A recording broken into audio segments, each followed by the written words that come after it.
Olá, muito bom dia a todos. É uma alegria muito grande estar aqui com vocês novamente, para que juntos possamos iniciar essa jornada do Evangelho. Para tanto, queremos iniciar com a nossa prece. Que possamos fechar os nossos olhos, nos elevar em pensamentos, para agradecer a Jesus, aos amigos espirituais, por nos encontrarmos nesses momentos sublimes e de paz, juntos na seara do aprendizado e envolvidos na mais absoluta paz, harmonia e sentimentos virtuosos em prol da nossa evolução, do almejado aprendizado, para que possamos crescer, superar as adversidades, internalizar tudo quanto possa de melhor nesse ambiente, nessa psicosfera.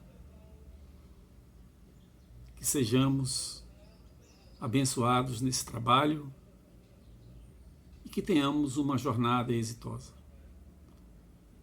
Que Jesus nos abençoe agora e sempre. Que assim seja. Pois é, o tema que nós abordaremos hoje será a realeza de Jesus. Esse tema faz parte do capítulo 2º do Evangelho segundo o Espiritismo, que tem como tema de centro: meu reino não é deste mundo. É uma leitura breve que nós faremos para que possamos desenvolver as nossas reflexões. Diz assim: a realeza de Jesus. Que não é deste mundo o reino de Jesus, todos compreendem, mas também na terra não terá ele uma realeza? Nem sempre o título de rei implica o exercício do poder temporal. Dá-se esse título por unânime consenso a todo aquele que, pelo seu gênio, ascende à primeira plana numa ordem de ideias quaisquer. A todo aquele que domina o seu século e influi sobre o progresso da humanidade. É nesse sentido que se costuma dizer: o rei ou o príncipe dos filósofos, dos artistas, dos poetas, dos escritores, etc. Essa realeza, oriunda do mérito pessoal, consagrada pela posteridade, não revela muitas vezes preponderância bem maior do que a que cinge a coroa real? Imperecível é a primeira, enquanto esta outra é joguete das vicissitudes. As gerações que se sucedem à primeira sempre a bendizem, ao passo que, por vezes, amaldiçoam a outra. Esta, a terrestre, acaba com a vida. A realeza moral se prolonga e mantém o seu poder. Governa, sobretudo, após a morte. Sob esse aspecto, não é Jesus mais poderoso rei do que os potentados da terra? Razão, pois, lhe assistia para dizer a Pilatos, conforme disse: sou rei, mas meu reino não é deste mundo. Vejamos então, meus queridos amigos, amigas, ouvintes, sintonizados com esse trabalho do Centro Espírita Casa de Redenção Joana de Ângeles, que nessa manhã de sábado nos dá a honra e o carinho da presença, da audição. Conforme a gente viu na leitura, a ideia de realeza, né, nos traz a questão do rei, do sistema político monárquico, da rainha, num sentido figurado, né, da magnificência. Nos traz a ideia da grandeza, do esplendor. E falar sobre Jesus, particularmente, me deixa muito contente, feliz, sensível. Não por outro motivo que quando fora convidado para que escolhesse a temática a ser abordada no Evangelho de hoje, não tive dúvidas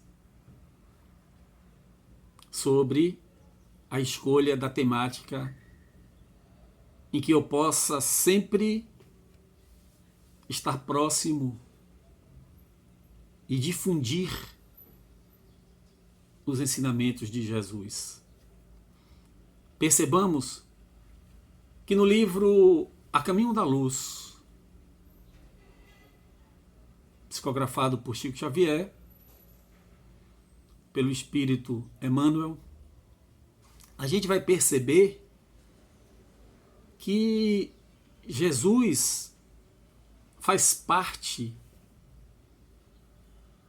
de um grupo seleto de espíritos puros, eleitos, escolhidos por Deus para comandar, para ajudar, para fomentar, inclusive em relação à preparação, à formação, não só do nosso sistema, como também do nosso sistema solar, como também do nosso planeta.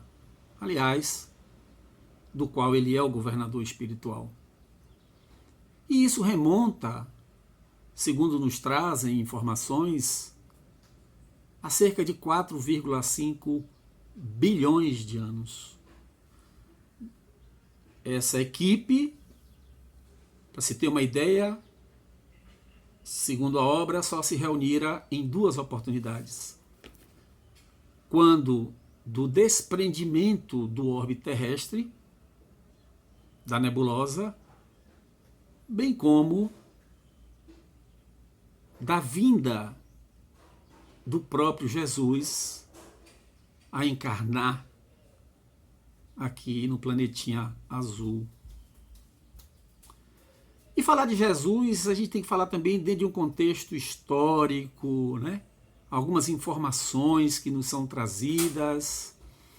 Por exemplo, nós poderíamos relatar que na Bíblia, em Isaías 7,14, como também em Zacarias 9,9,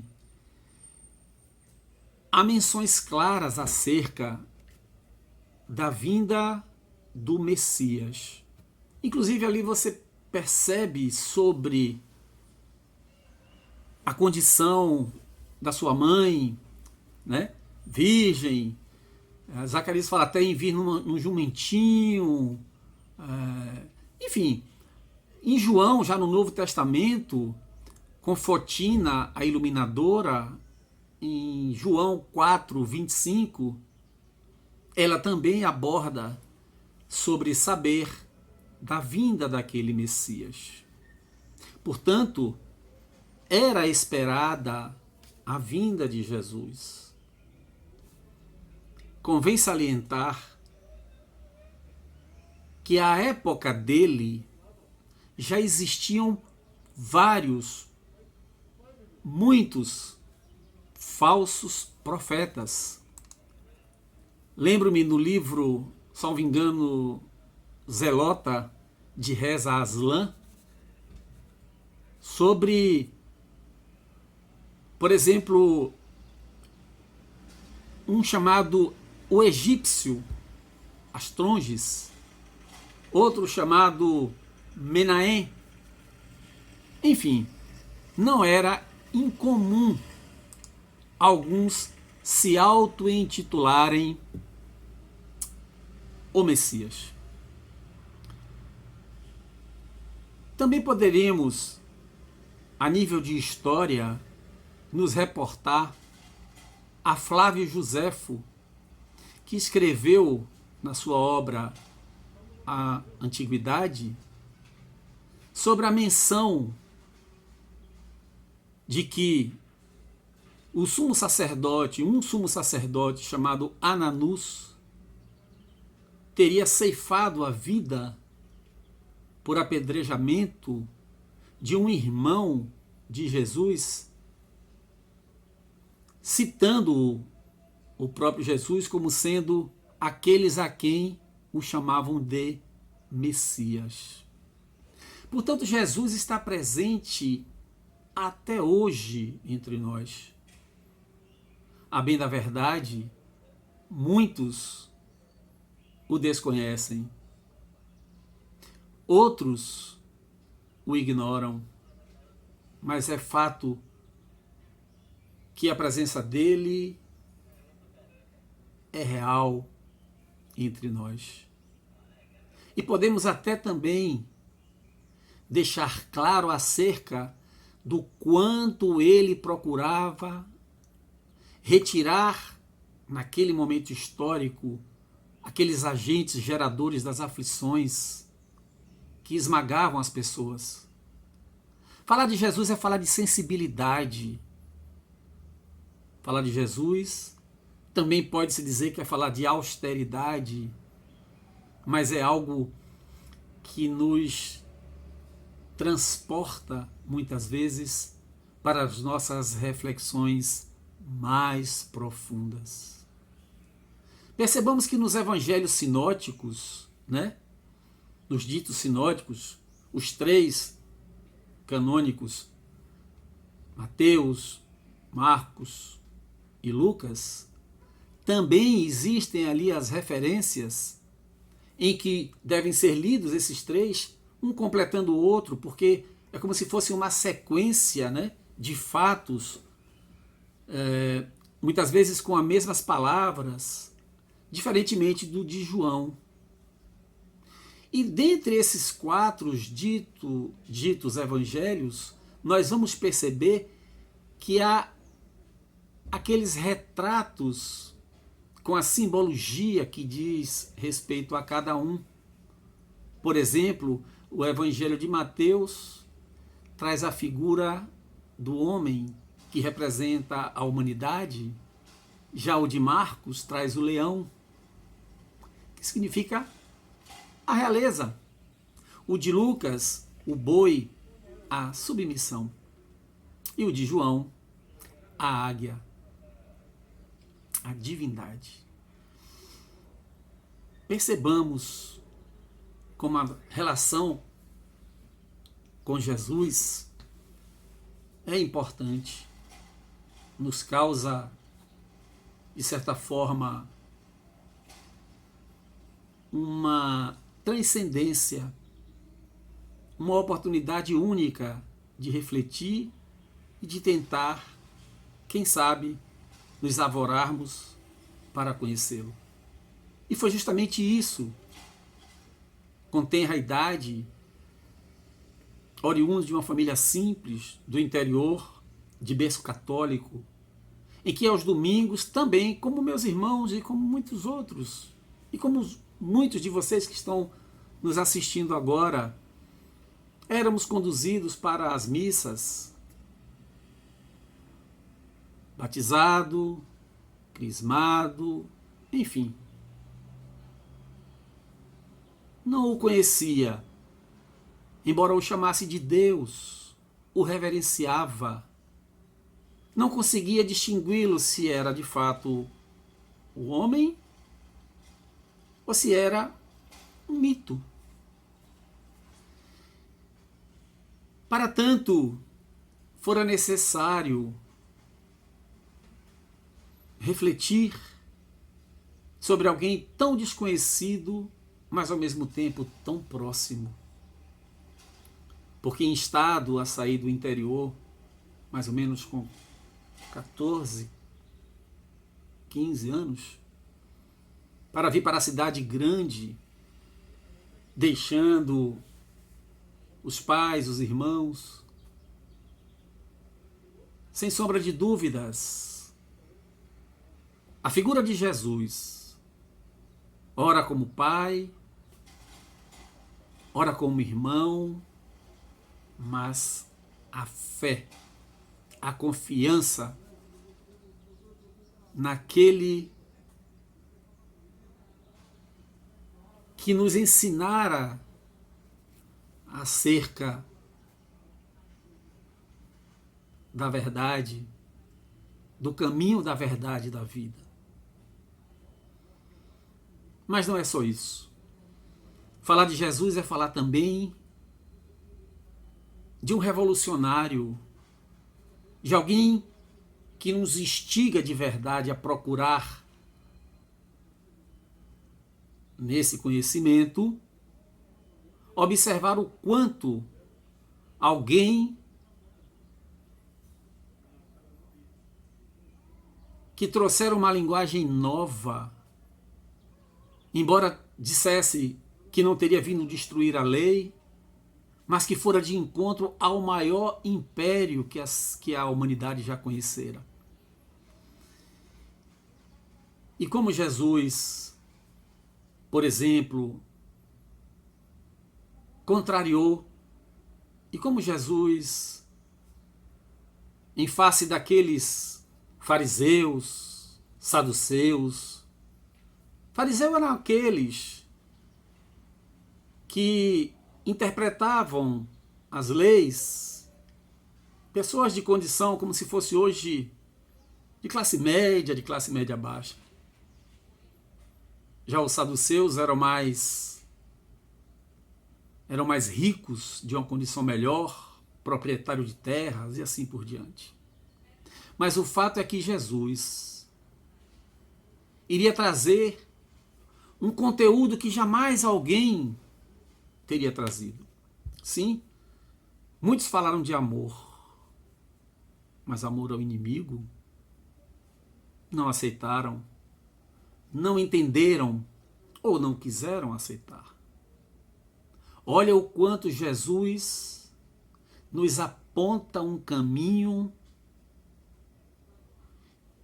que, se enviesado tão somente pelo dogma ou pela fragilidade, talvez, de uma mentalidade coletiva pueril, poderia ressoar, talvez, alguma situação como, por exemplo, de covardia. Não, não é nada disso. Na verdade, ele viera restabelecer e nos mostrar uma nova ordem. Por exemplo, a sua relação com as mulheres, tidas como infiéis, réis, pessoas que eram absolutamente submissas, desvirtuadas. Com ele foi diferente. Porque ele não só prestigiou, valorizou e mostrou todo o potencial das mulheres já naquela época, já naquele momento. Portanto, olha a importância de nós vislumbrarmos o enfrentamento, o que a gente pode chamar de híbris, de transgredir, tão necessário muitas vezes nas nossas jornadas. E mais ainda, nessa reflexão pessoal, onde voltando desta feita para o interior, e lá encontrando no seio familiar a oportunidade acerca de um evangelho agora não apenas eivado de dogmas, mas com Jesus de fato nos ensinando. Porque outrora seria complicado nós entendermos, por exemplo, quando nos é trazido eu e o Pai somos um. E até hoje, muita gente boa confunde e o trata como Deus, ou Ser Supremo, enfim. O Espiritismo, naquele momento em que, especificamente minha mãe, já acometida de uma enfermidade, em que como que por osmose, né, eu fui direcionado para dirigir uma casa espírita, qual não for a minha responsabilidade. E aí, pelos caminhos de Jesus, de Divaldo, quando o amor veio à terra, do meu amigo Djalma Argolo, a segunda vinda do Cristo, de Paramahansa Yogananda, enfim, a própria Bíblia, o Novo Testamento,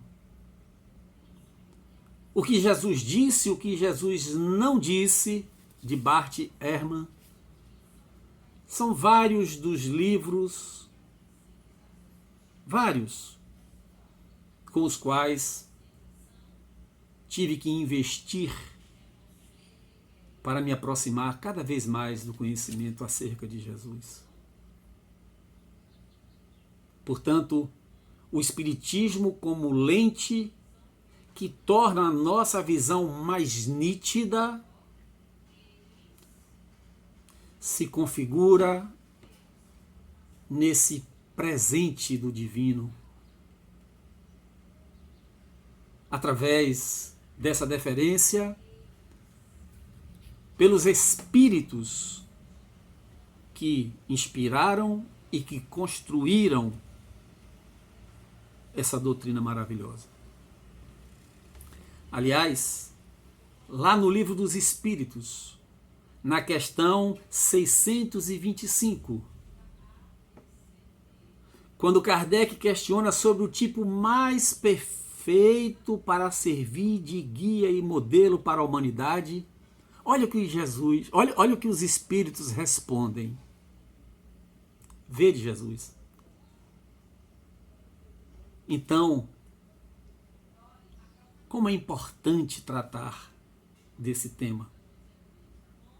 Porque mesmo que ele tenha dito, meu reino não é deste mundo, né?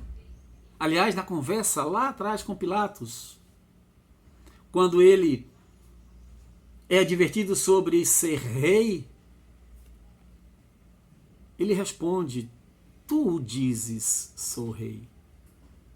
E continua Jesus, meu reino não é deste mundo, porque se fosse deste mundo, aqueles que me seguem iriam combater para que eu não caísse nas mãos dos judeus. Então percebamos que Jesus traz através dos seus ensinamentos oportunidades fantásticas de reflexões que podem fomentar em nós a busca do autoconhecimento,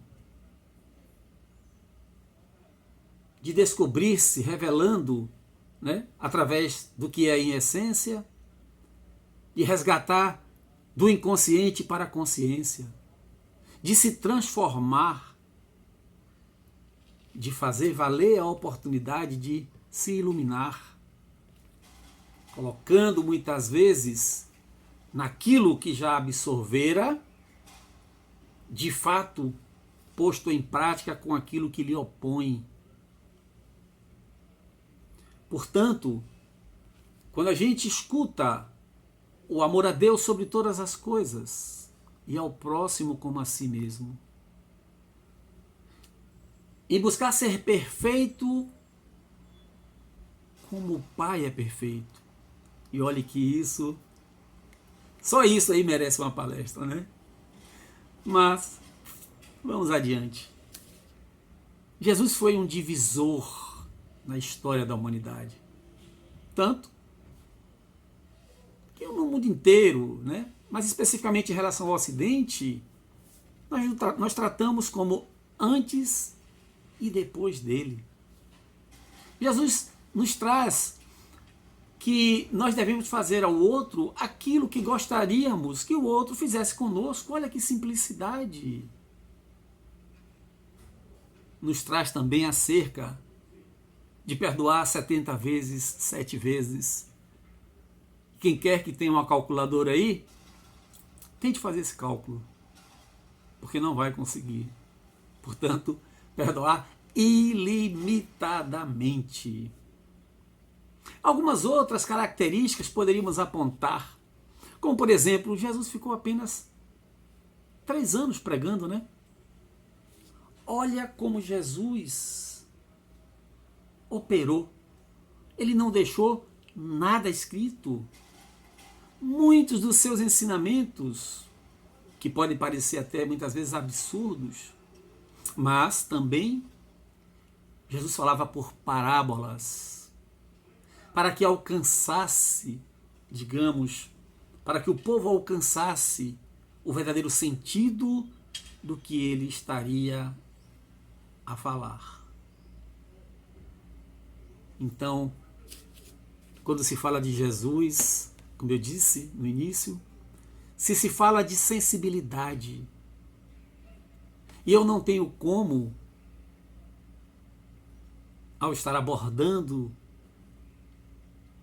festivamente sobre esse tema, de não lembrar de um livro, aliás, dentre vários livros, né, alguns até eu citei há pouco, mas tem muitas situações que, quando da leitura da obra, como que nós nos transportamos ou vivenciamos aquilo em sensibilidade. E nesse momento eu me lembro de Públio Lentulus, Emmanuel, que na obra Há 2000 anos, então senador romano, né, de Chico Xavier, por ele, pelo próprio, em que numa das passagens, aquele senador romano, orgulhoso, autoridade daquele império fantástico, né? Que se sobrepunha à humanidade, aos povos de então, mas com uma filha doente, vitimizada, com uma doença terrível, lepra, é aconselhado a deixar Roma e ir para outras paragens.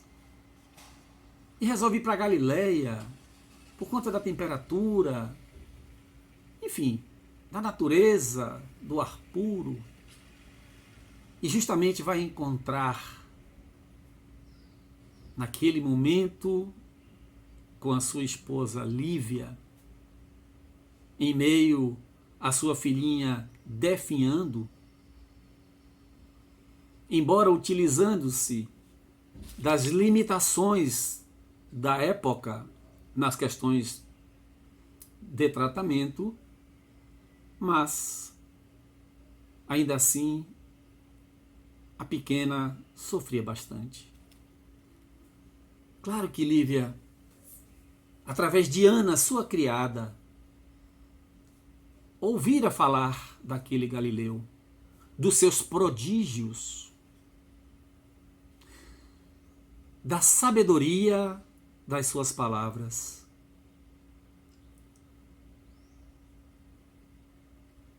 E ela é tocada em sentimento e pede a ele para que vá ter com Jesus. Vai, Públio, quem sabe, mas ele se nega, era orgulhoso,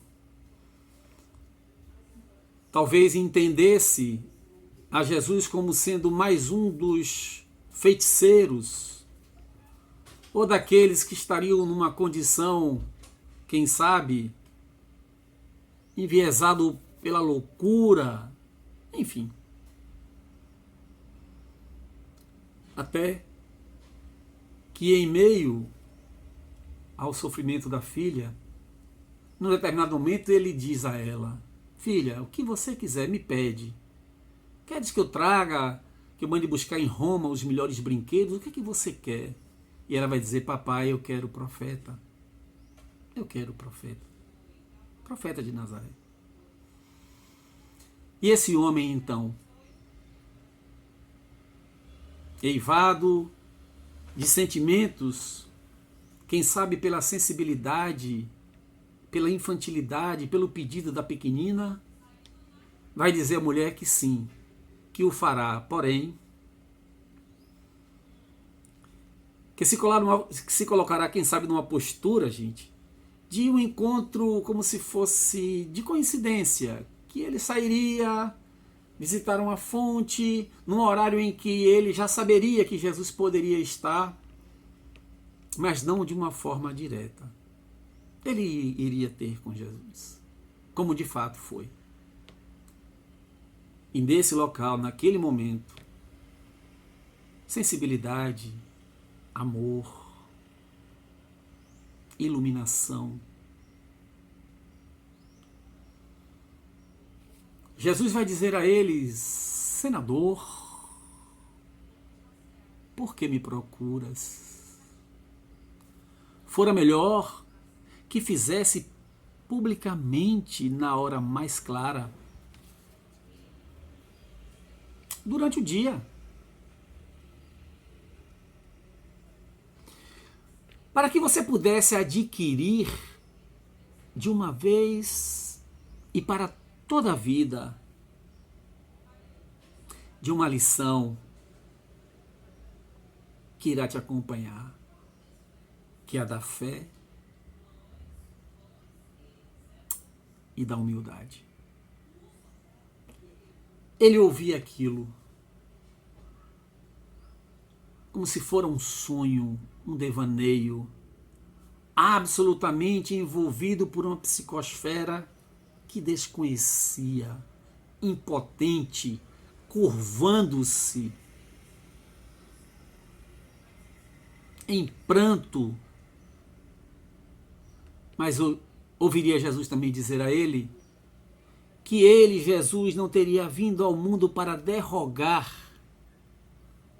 as leis supremas, mas que estava ali para assistir, ajudar aquele coração desfalecido. Olha o que Jesus vai dizer a ele. Depois de longos anos do bom caminho, depois de longos anos dos desvios do bom caminho, pelo sendal dos equívocos, dos erros clamorosos, tens aqui um ponto de referência para que você se regenere. Portanto, aproveite. Isso serve para todos nós. Porque Jesus ainda vai dizer a ele, se ele não o fizer naquele momento, o fará, quem sabe, noutros milênios. É fato que quando ele, entre aspas, cai em si, não consegue dizer nada, humilhação, diminuição, pequenez, que sai o sentimento daquela criatura. Porque quando Jesus estava com ele, ali já estava se operando à distância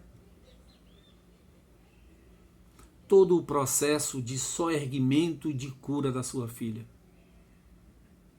Tanto que ele retorna sem antes ouvir de que a filha já estava boa, mas por força da fé da sua esposa e da criada também, Ana. E de fato ele constata isso e nega que tenha sido por Jesus. Olha que incrível. Estamos falando de Emmanuel. Eu me lembro também, já falando agora de um tempo mais recente, eu vou voltar pelo menos para mais 2 casos interessantes. Eu me lembrei agora do bom mineiro de Sacramento, né, Eurípides Barçanufo, lá na Fazenda Santa Maria.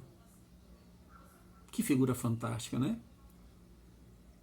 E em meio às perseguições com as quais estava envolvido naquele momento histórico, em que se convertera ao espiritismo, ele que era alguém, talvez a figura mais importante do seu tempo naquela cidade, foi um escândalo, porque ele mesmo desconhecia, ele dizia não entender sobre as bem-aventuranças, né? Sempre no futuro. E injustiçado porque praticava o bem, mas estava sendo taxado de charlatão. Eurípides iria ser processado. Sabe quem? Apareceria certo dia em que ele estava com sua secretária, Dona Amália, iria dizer assim para ele: meu filho, nada temas. Estamos com Deus, a vitória é nossa. E Eurípides iria dizer, com todas as letras, para aquela, então, sua secretária, da sua fragilidade, do seu desmerecimento, mas que o próprio Jesus teria dito isso a ele.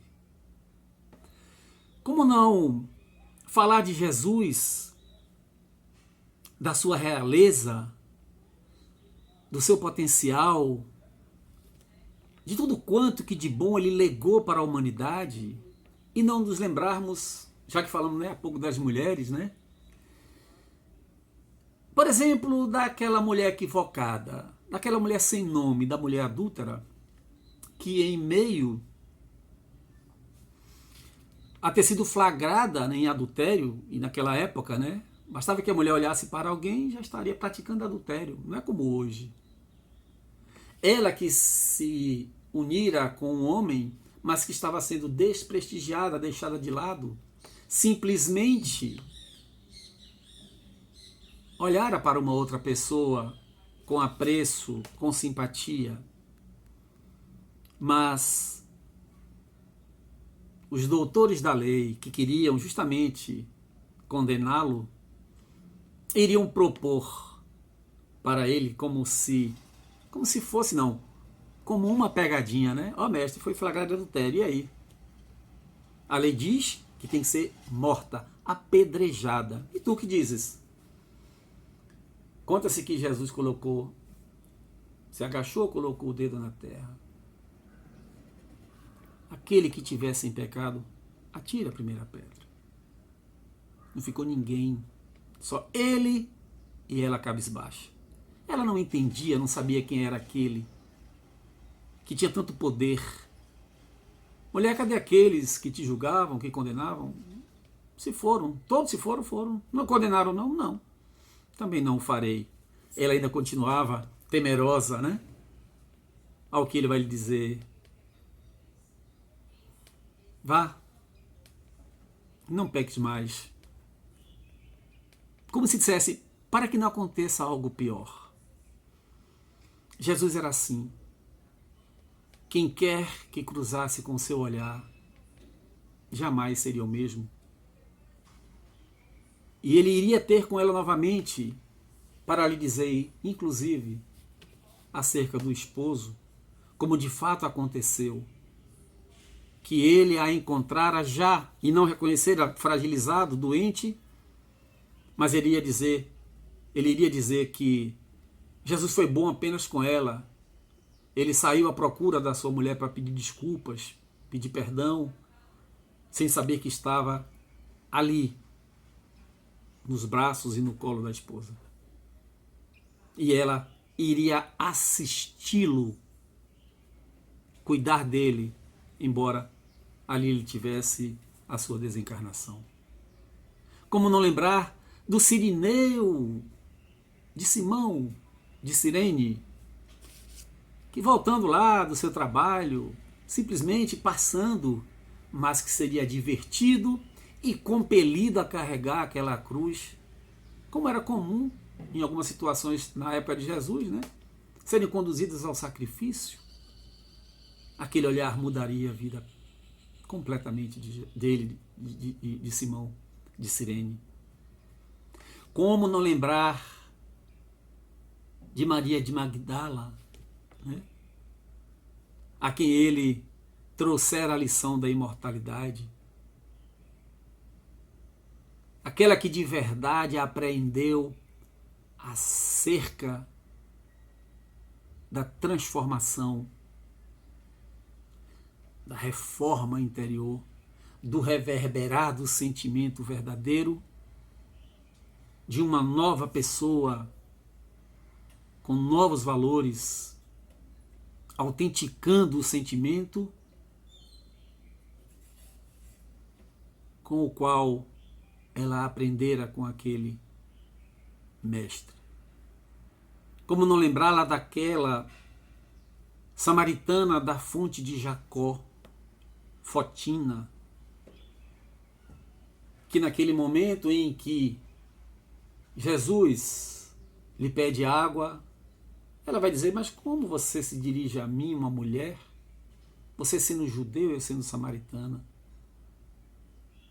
Mas ele vai dizer: mulher, se soubesses do dom da vida e de quem te diz, dá-me de beber, ele te daria.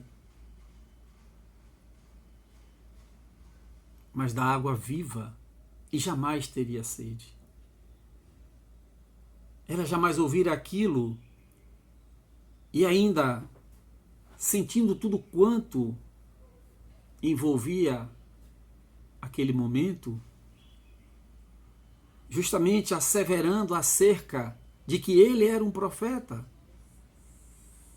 Quando ele vai dizer a ela acerca dos maridos, porque ele diz: vai dizer a teu marido: mas eu não tenho, não tenho mesmo não, porque você já teve 5. E o que você está agora também não é o seu. Então Jesus, meus irmãos, em meio a todo esse potencial em que ele trouxe para a terra, fazendo com que a sua realeza, em verdade, se constitua a partir da profundidade dos seus ensinamentos, da sua mensagem. Jesus nos propõe para que nós, de fato, nos renovemos, aprendamos, sintamos, pensemos, mas mais ainda, ele possui a capacidade de atingir a imagem que ele possui de Deus no interior da alma. Portanto, eu e o Pai somos um, pode ser para nós também, a partir de quando amealharmos esse conhecimento, sermos capazes de entender acerca da imago Dei, da assinatura do Pai Celestial, ou da Mãe Divina, como dizem lá na Índia, né? Mas que isso seja de fato um envolvimento onde não apenas como criatura, mas principalmente como esses filhos que promovem sempre o progresso conjunto dentro de um contexto de universo, de um Pai infinitamente soberano, justo e bom. É fato que ele foi incompreendido, não tenho dúvidas,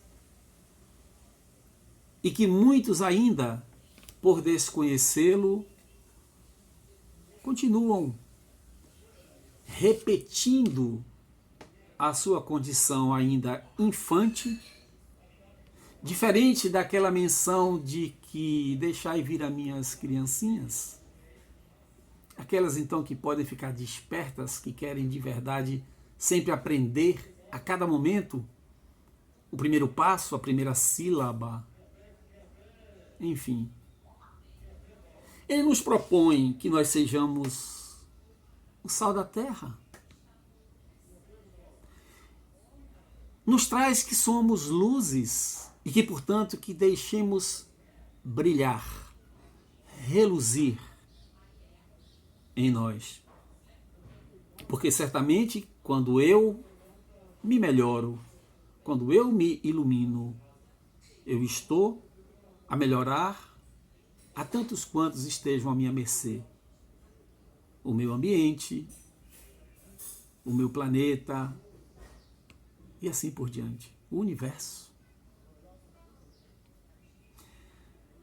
Me recordo de uma frase, aliás, dizem que pelo menos das 10 frases seletas, né, do Mahatma, de Gandhi, né, ele iria dizer que se perdessem todos os livros sacros da humanidade e que se porventura só se salvasse o Sermão da Montanha, nada estaria perdido. Olha a importância da mensagem de Jesus difundida através dessa frase desse pacifista. Como que para brindar esse momento de profundo contentamento, poderíamos, quem sabe, propalar um olhar, mas mais do que isso, um sentimento acerca, digamos que, de um singelo, de um resumo daquela potência, daquele legado que o Mestre de Nazaré legou para a humanidade. Quando ele diz mais ou menos assim: não amealheis os tesouros que os ladrões roubam e as traças corroem. Amealheis os tesouros da alma, porquanto onde estiver o vosso tesouro, aí estará o vosso coração. Não vos inquieteis em perguntar: o que comerei, o que beberei, o que vestirei? Não vale mais o corpo que as vestes? Não vale mais a alma que o alimento? Olhai os pássaros do céu, não abastecem celeiros, e no entanto nosso Pai Celestial os alimenta. Olhai os lírios dos campos, não fiam, não centeiam, e no entanto nem Salomão, com toda a sua glória, jamais se vestiu como um deles. Ora, se o nosso Pai Celestial veste com tamanha beleza as ervas que estão nos campos hoje e amanhã serão lançadas na fornalha, quem dera vós, que sois seus filhos diletos. Buscai primeiramente o reino de Deus e a sua justiça, que tudo mais lhe será dado por acréscimo. E lembrem-se, O reino de Deus está dentro de vocês, de cada um de vocês. Um forte abraço, muita paz e até breve. Tchau. Valeu.